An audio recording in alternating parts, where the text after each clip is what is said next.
আমরা প্রতিদিনই নতুন কিছু শিখি বা জানি, তবে সেই জানার আড়ালে লুকিয়ে থাকে অনেক অজানা গল্প। আজকের ভিডিওটিতে আমরা খুলে দেব এমন কিছু দরজা যেখানে সাধারণের মধ্যে লুকিয়ে থাকবে কিছু অসাধারণ গল্প।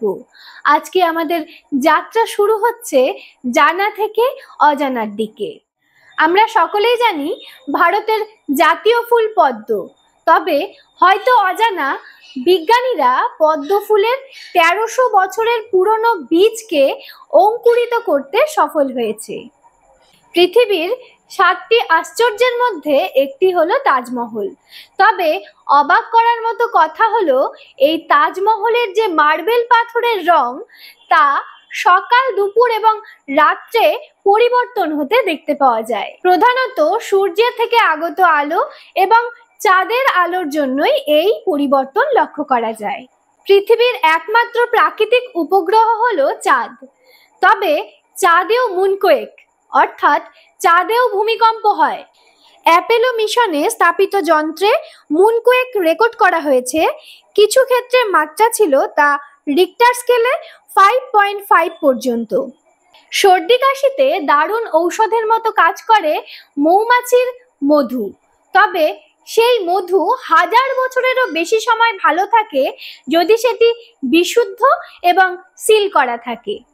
হাতি সবচেয়ে বৃহত্তম স্থলচর প্রাণী হলেও সেটি 4 পায়ে কখনো একসাথে লাফাতে পারে না। কলাকে আমরা একটি ফল হিসেবে জানলেও উদ্ভিদবিদ্যা অনুযায়ী সেটি কোনো ফল নয়, সেটি একটি বেরি, কারণ কলা একটি একক ডিম্বাশয় থেকে তৈরি। অন্যদিকে স্ট্রবেরিকে আমরা বেরি বলে জানলেও উদ্ভিদবিদ্যা অনুযায়ী স্ট্রবেরি কিন্তু ঠিক বেরি নয়। সমুদ্রের জল নোনা হয়, তবে সেই জলই যখন বাষ্পীভূত হয়ে ওপরে উঠে যায় এবং পরে বৃষ্টি হিসেবে পৃথিবী পৃষ্ঠে ঝরে পড়ে, সেই বৃষ্টির জল কিন্তু মিষ্টি হয়, কারণ বাষ্পীভবনের সময় লবণ কখনোই বাষ্পীভূত হতে পারে না, শুধুমাত্র জলই বাষ্পীভূত হয়, তাই বৃষ্টির জল মিষ্টি হয়ে থাকে। সূর্যমুখী ফুল সূর্যের দিকে মুখ করে থাকে, তবে তা যখন বড় হতে থাকে একসময় তার এই কাজ বন্ধ হয়ে যায়। আমাদের 5টি জ্ঞানেন্দ্রিয়ের মধ্যে একটি হলো জিহ্বা। এই জিহ্বার মধ্যেই থাকে কম বেশি প্রায় 8000 স্বাদকোরক।